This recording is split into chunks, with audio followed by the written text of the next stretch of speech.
عشق سفرها این دفعه پرکاربردترین رو برای شما آوردم. تو سفر جدای از اینکه یه رفیق پایه خیلی مهمه که خودت باشی یا یه رفیقی که باهات پایه است و همیشه همراهته، خیلی مهمه که کجا داری میری و چه چیزایی با خودت بردی.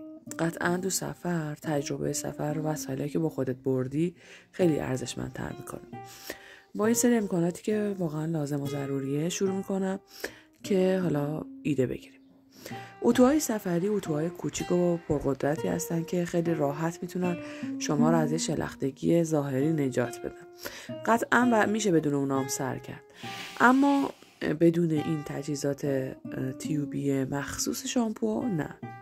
خیلی چیزای جالبی هن اینا، چون نرم هستن. البته مدل مختلفی داره، ولی اونهایی که نرم هستن خیلی راحت تر تخلیه میشن. اینا هم که اسپری هستن برای چیزایی که مثل اسپری هایی که قراره با خودتون ببرین، مثل خوشبو کننده ها، بادی اسپلش ها، میتونید به راحتی با خودتون ببرین. کرم روز و شب یا ضد آفتابایی که حجم بزرگ دارن اونا میتونید تو ظرفای کوچیک‌تر با خودتون همراه کنید.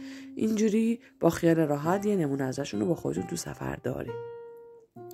مورد بعدی که خیلی جذابه به نظر من و خیلی پرکاربرده، براش های مسافرتیه. منظورم چیه؟ منظورم این مدل براش هست.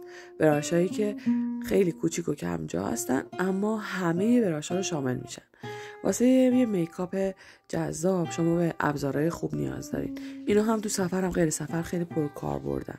مورد بعدی چیه؟ قطعا اینو همه جا نیاز دارین. آداپتورهای مسافرتی، آداپتورهایی که هم ولتاژهای مختلف رو ساپورت میکنه، هم مدل‌های مختلف دوراهی و سه‌راهیشون.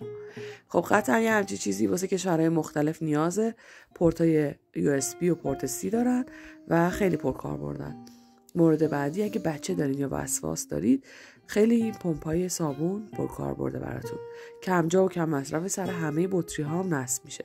و مورد بعدی اگه خیلی گرمایی هستید یا بچه همراهتون هست، حتما به این فنهای دستی نیاز دارید. مثل پنکه های کمجا هستن که خیلی جذاب و مدلاشون متنوع است و قیمتای خیلی متنوعی هم دارن.